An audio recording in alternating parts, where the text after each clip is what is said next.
आपने जो खमैनी को मार डाला और आप भंगड़ा पा रहे थे दुनिया भर में, माई ब्लडी फुट, फर्स्ट डे डिकैपिटेट कर देंगे, हम तो टाइगर हैं। तो इतिहास को समझो, पिछली बार 12 दिन में दोनों की जीभ बाहर आई। डोनाल्ड ट्रंप कह रहे हैं वो 4 से 5 हफ्ते लड़ेंगे, हम 4 से 5 महीने लड़ने को तैयार हैं। कहाँ का यार, कहाँ का दोस्त यार। 50% टैरिफ उसने तुम्हारे लगा के ऐसी तैसी। जल्द से जल्द ये लड़ाई रोकी जाए। नमस्कार, मेरा नाम है जितेंद्र चौहान और आप देख रहे हैं स्टेट मिरर हिंदी। आज हम बात करेंगे मिडल ईस्ट में मची जंग की। ट्रंप वापस तो लौट आए हैं अपने व्हाइट हाउस में और तमाम बयान भी दे रहे हैं। उनका बयानों से मिडल ईस्ट में जो आग लगी है उसमें घी डालने का काम वो कर रहे हैं। भारत का स्टैंड क्या रहने वाला है? क्या ये जंग एक सांप और नेवले की तरह लड़ाई लड़ी जा रही है? क्योंकि ईरान भी हार मानने को तैयार नहीं है और अमेरिका पर भारी पड़ रहा है। मेरे साथ बेहद खास मेहमान मौजूद हैं, मेरे General G D Bakshi sir. Sir बहुत स्वागत है स्टेट मिरर में। जय हिंद। सबसे पहले सर, जय हिंद। सर मैं पहले आपको सैल्यूट करना चाहूँगा। पिछले मैं 2 हफ्ते से देख रहा हूँ सर, जिस तरीके से भारतीय मीडिया को आप सर फ्यूल दे रहे हैं। एक तरफ फ्यूल में सर वहाँ आग लगी हुई है, लेकिन भारतीय मीडिया को जिस तरीके से आप सर अपने नॉलेज से फ्यूल भर रहे हैं वो सर कहीं ना कहीं बहुत काबिल तारीफ है। सर कहाँ से इतनी एनर्जी लेके आ रहे हैं सर, आप ये बताइए मुझे। फौज ने दी अभी तक, वही चालू, वही चार्ज चले जा रहा है साहब। रिटायरमेंट के कितने साल हो गए मामा? 12, 13, 14 साल हो गए सर, कुछ से ज़्यादा हो गए हैं। बट देखिए, बात ऐसी है कि युद्ध मेरा पेशा है।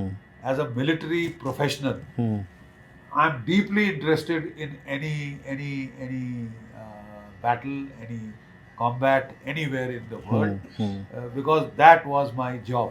37 years मैंने यही किया है। एमओ डायरेक्टरेट में नौकरी कर चुका हूँ एंड मैं अपने आप को परखने की कोशिश करता हूँ कि भाई जब लड़ाई शुरू होती है तो मैं आंकलन करूँ दोनों साइड्स का, थिएटर ऑफ वॉर का, और प्रिडिक्ट करने की कोशिश करूँ कि क्या होगा। ठीक है, और अगर मैं प्रोफेशनल हूँ, I should be able to accurately predict. बिल्कुल। और सर आपकी जो नॉलेज होती है वो सर इतना इम्पैक्ट डालती है दर्शकों पर, जनता पर, और सरकारें भी इसको मानने को मजबूर हो जाती हैं।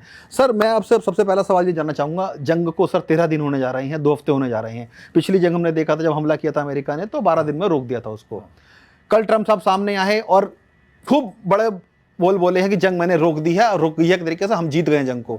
सर क्या वाकई अमेरिका जंग जीत गया है, या फिर जो एक जिस तरीके से बयान आ रहे हैं, वो कहते हैं ना हमारे भारत में सांप और नेवले की लड़ाई चल रही है, कौन आगे बढ़ेगा, कौन जीतेगा, उस तरह से? देखिए साहब, डोनाल्ड ट्रंप का कहना कि वो युद्ध जीत गए हैं, वो ख्याल अच्छा है गालिब, दिल बहलाने के लिए। ये पिट गए हैं साहब। ये इनका रेपुटेशनल लॉस इतना होगा, इनको ये लड़ाई कभी शुरू करनी ही नहीं चाहिए थी। लेकिन बावजूद professional advice to the contrary इन्होंने ये युद्ध छेड़ा। ईगो में आके दिखाई, एरोगेंस दिखाई कि हमने वेनेजुला को पीट दिया, अब हम ईरान को पीट देंगे, फिर हम क्यूबा की ऐसी तैसी कर देंगे, फिर ग्रीनलैंड पे कब्जा करेंगे। ये क्या है साहब? ये कौन सी सदी में आप जी रहे हैं? ये क्या उपनिवेश काल है? कॉलोनियलिज्म फिर से ला रहे हैं आप? इसी डोनाल्ड ट्रंप साहब ने बहुत हुड़मती दिखाई है, बहुत गलती करी है। देखिए, मैं जो सिर्फ कहना चाहता हूँ कि नेशनल सिक्योरिटी फोरकास्टिंग कैसे की जाती है। जेराल्ड हॉपर और एक और अमेरिकन प्रोफेसर हैं, उन्होंने एक बड़ा अच्छा तरीका इजाद किया था, पैटर्न मॉडलिंग। देखिए, आप सिंगल इवेंट प्रिडिक्शन नहीं कर सकते, उसके लिए तो ज्योतिषी होना पड़ता है, और ज्योतिषी भी स्टारों का पैटर्न देते हैं। बिल्कुल, ठीक है ना? तो आप जो पैटर्न मॉडलिंग कर सकते हैं कि साहब अगर ईरान इजराइल में पहली जो लड़ाई हुई थी क्या रूप लिया था, वो 3-4 बार तो झड़प हो चुकी है इनकी, तो कैसे चली थी? Patterns tend to persist and repeat themselves cyclically.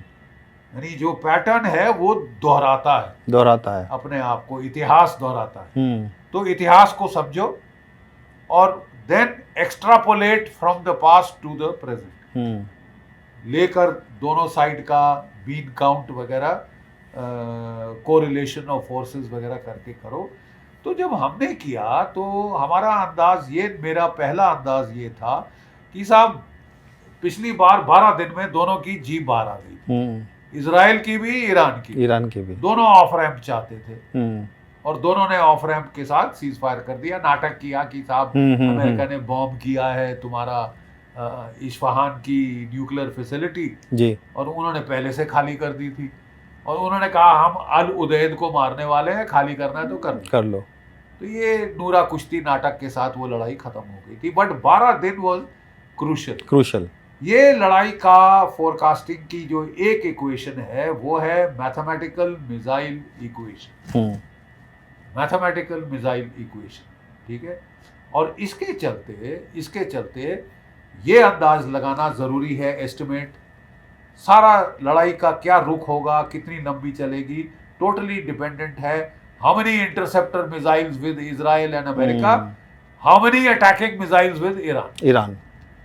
और साहब उसका फलसफा सीधा ये है कि प्रोडक्शन रेट पेट्रियट मिसाइल्स का अमेरिका का 650 प्रति साल है और थर्ड का 200 पर 200 है, ठीक है।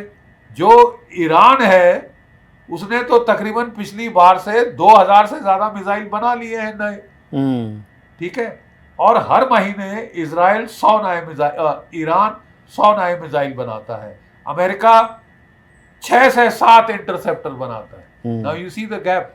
इसलिए रुक नहीं रहा, वो मारे जा रहा है। लारे जानी जो कि उनका नेशनल सिक्योरिटी काउंसिल का सेक्रेटरी है, उसने कह दिया अमेरिका तैयारी कर रहा है, डोनाल्ड ट्रंप कह रहे हैं वो 4 से 5 हफ्ते लड़ेंगे, हम 4 से 5 महीने लड़ने को तैयार हैं। खुद बोल रहे हैं, खुद कह रहे हैं कि हमको कोई प्रॉब्लम नहीं। अभी डोनाल्ड ट्रंप ने कल देखा कि ब्लड बात हो रहा है स्टॉक मार्केट्स में, तो ये खत्म किया जाए तमाशा। एक शगुफा छोड़ दिया कि हम जंग जीत गए, हम ऑफ रैंप मिल गया, कुछ रह नहीं गया मारने के लिए, हम तो खत्म कर रहे हैं।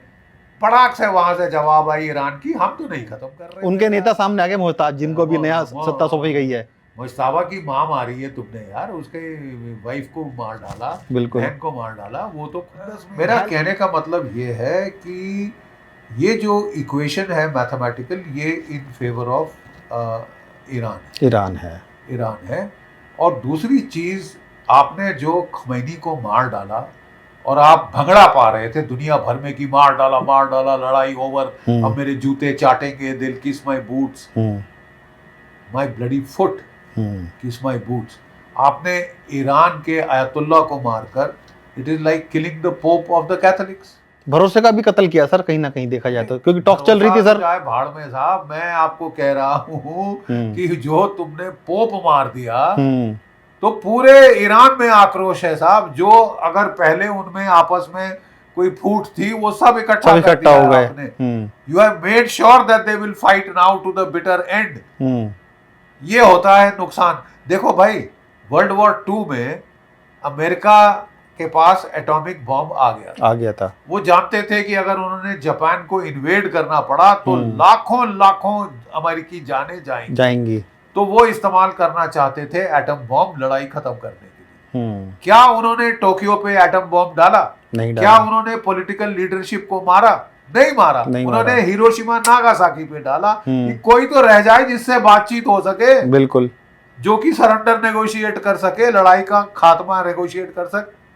अब ये बड़े नई नवेली स्ट्रैटेजी बनाई कि साहब हम तो फर्स्ट डे डिकैपिटेट कर देंगे, हम तो टाइगर हैं, चंगेज खान के बाद हमारा नाम आता है। तो चंगेज खान जान भूल जाइए साहब, आप अपनी प्रेसिडेंसी बचा। लेकिन सर इसमें एक चीज बड़ी पैटर्न वाली समझने वाली चाहिए सर, क्योंकि आप एनालिसिस करते रहते हैं। सर पहले ही दिन टॉप लीडरशिप को अमेरिका ने मार गिराया इजराइल के साथ मिलकर, और हमने देखा कि हिजबुल्लाह को भी सर उन्होंने इस तरह से पैटर्न अपनाया था कि उनके सारी टॉप लीडरशिप को खत्म कर दिया। क्या सर आपको लग रहा है कि अब उनको ऐसा लगा कि हम टॉप लीडरशिप खत्म कर देंगे तो फाइट रुक जाएगी, हम हथियार लेंगे सब चीजें? यही सोच के तो उन्होंने लड़ाई शुरू करी थी कि हम डिकैपिटेटिंग स्ट्राइक करेंगे, पहले दिन खत्म कर देंगे खमैनी को और सारे ईरानियन लीडरशिप को, और उसके बाद ये लोग हमारे पांव तलवे चाटेंगे, बोलेंगे मेरे को बख्श दो मेरे आका।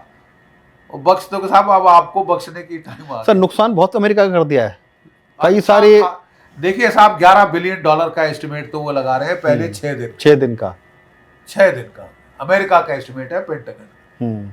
और अभी तो गिनती आप करे जाइए।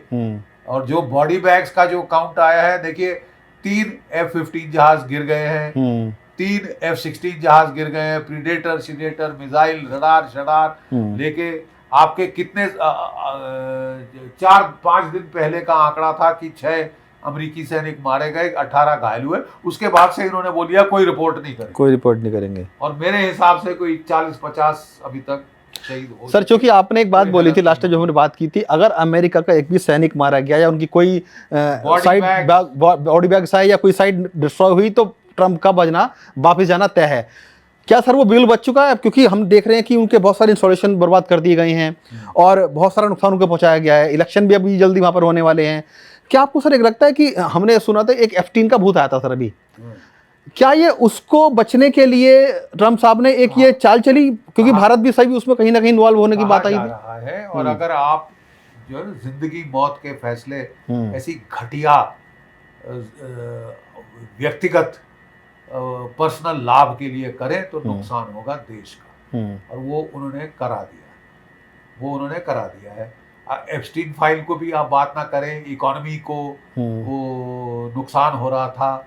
जो ICE जो मारपीट कर रहे थे अमेरिका की जनता के साथ, उससे नुकसान हो रहा था। रेटिंग्स का रेटिंग इनकी बद से बदतर चली जा रही है। जब सर्वे हुआ था अमेरिका के अंदर कितने लोग इन फेवर हैं ईरान से लड़ने के लिए, 20% लोग, 80% लोग अगेंस्ट थे। अब तो साहब और देखिए आगे देखिए होता है क्या होता है। बख्शी सर, मेरा एक सवाल भारत को लेकर है कि बहुत सारी ऐसी चर्चाएं चल रही हैं मीडिया में भी और राजनीतिक गलियारों में भी कि भारत अपना स्टैंड क्लियर नहीं कर रहा है। क्योंकि ईरान के साथ भी उनकी दोस्ती थी, इजराइल के साथ भी थी, अमेरिका को साथ वो एक संबंध ऐसे बना के रखना चाहते हैं कि हम नाराज नहीं करना चाहते। क्या सर वाकई में ऐसी भारत के सामने स्थिति बनी हुई है या कोई जो ये चर्चा चल रही है कि नहीं भारत को? भारत की सरकार में काफी अक्लमंद काफी है। अगर शायद पहले कुछ डामाडोल थे, शायद ये सोचकर कि कौन जीतेगा, ये अंदाज अपनी फौज को लगाने के लिए बोला होगा। तो कोई भी फौजी फर्स्ट लुक पे बोलेगा कि साहब अमेरिका इजराइल जीते, तो उसके मुताबिक आप अपनी स्ट्रेटजी बनाते हैं। लेकिन साहब ये हम लोग को तो पहले दिन दिख रहा था कि ये प्रॉब्लम होने वाली है। ये इतना आसान नहीं है जितना कहा जा रहा है। और वही इन अ वे प्रोफेशनल सेटिस्फैक्शन है कि जो हमने एस्टिमेट किया था, जो एनालाइज किया था, वो तकरीबन खरा बैठा है। That is the reality. लेकिन उसके बाद भारत की सरकार ने पैंतरा बदल लिया और अच्छा बदला।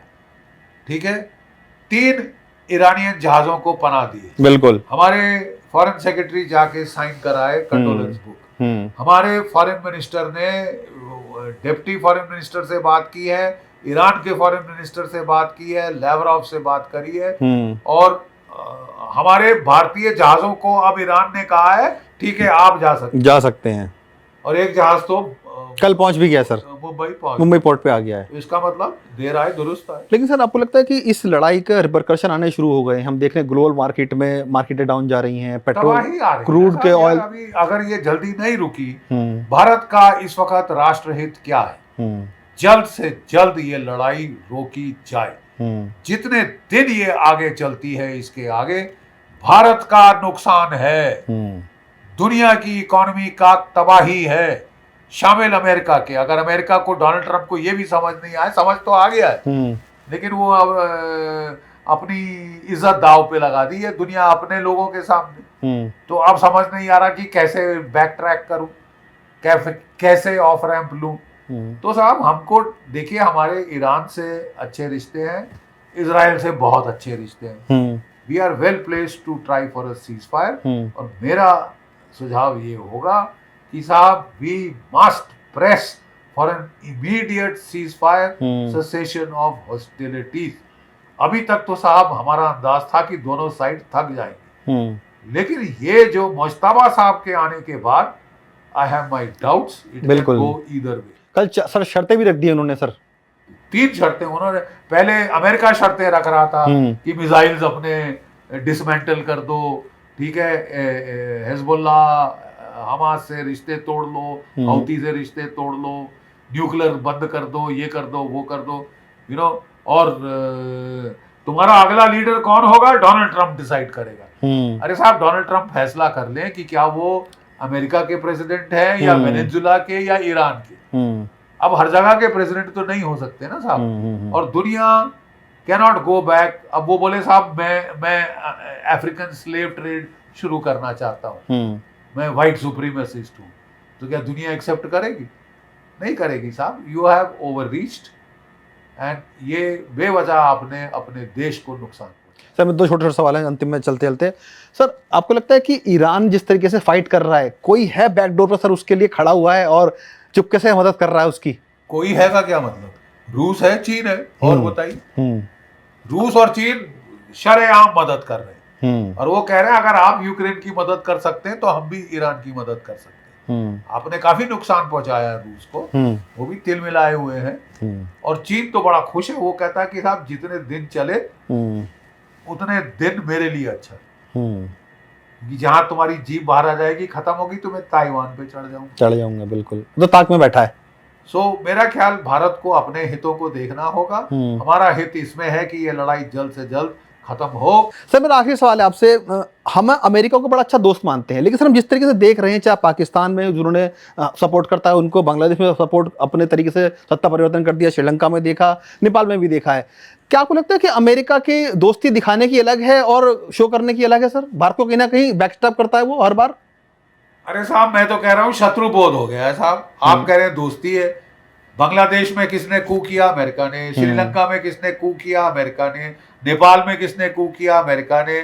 वो लद्दाख में किसने उंगली दी? अमेरिका ने। कुकी लैंड में कौन उंगल दे रहा है? अमेरिका है। $1 अरब खा के डिगार नहीं लिया और हमारे जो 100 इंजन देने थे अपने तेजस के, वो नहीं दिए, 2 ही दिए, बस 2 दिए थे। बहुत रोए पिटे तो 5 और दे दिए। 95 बकाया है, पैसे खा चुके, पैसे खा चुके हैं साहब, इंटरेस्ट भी खा रहे हैं उसका। ठीक है, तो ये तो शरेआम दुश्मनाई है। और यहाँ फिर भी हमारा एक तबका है, डोनाल्ड ट्रंप हमारे बड़े यार दोस्त। कहाँ का यार, कहाँ का दोस्त यार? 50% टैरिफ उसने तुम्हारे लगा के ऐसी तैसी कर दी तुम्हारी। ठीक है, अब उपनिवेश काल की ना थोड़ी आदत बहुत खराब है। देखिए, मैं बता रहा हूं कि हमारे देश में 250 साल राज कर गए थे अंग्रेज। ठीक है, और वो एक खानदान है, वो बड़ी हिस्टोरियन है। उनके नाना ने जनरल डायर, जलियांवाला बाग का हत्यारा, उसको सरोपा दिया था। तो ऐसे भी बज़ात लोग हैं हमारे देश के अंदर। तो हमको अब साहब बड़ा गरिमा का मुल्क है हमारा। हम दुनिया की सुपर पावर के रैंक में आ गए हैं। 3rd लार्जेस्ट इकोनॉमी बस बनने वाले हैं। और 2nd largest army, 4th largest navy, 5th largest air force, space power, nuclear power. हमें क्या भय है किसी का साहब? और अच्छी गरिमा के साथ हमारी सरकार को चल रही है, चलते रहना चाहिए। सर क्या आपको लगता है कि भारत कहीं ना कहीं अमेरिका के दबाव में भी सर आ जाता है कुछ चीजों को लेकर? नहीं, दबाव डालने की पूरी कोशिश कर रहा है वो। उसने कोई कसर नहीं छोड़ी। आपके जितने तंग कर सकता था किया है। इसीलिए मैं कहता हूं कि मेरे हिसाब से तो शत्रु बोध हो गया है। अगर औरों को अभी तक आंख की पट्टी नहीं खुली तो वो जल्द खुल जाएगी। हेनरी किसिंजर ने कहा था, it is dangerous to be America's enemy, it is fatal to be America's friend. जय भारत, जय हिंद। जय हिंद सर, शुक्रिया हमसे बात करने के लिए। थे मेरे जीडी बख्शी सर, जिन्होंने जानकारी दी है कि ताज़ा हालात पर ईरान के किस तरीके से युद्ध चल रहा है। हालांकि ईरान पूरी तरीके से डटकर मुकाबला कर रहा है और शर्तें उनके सामने रख दी है। अब कहीं ना कहीं ईरान ज़्यादा भारी नजर आ रहा है और अमेरिका कहीं ना कहीं सोचने में मजबूर कर दिया है कि इस जंग को जल्द से जल्द खत्म किया जाए।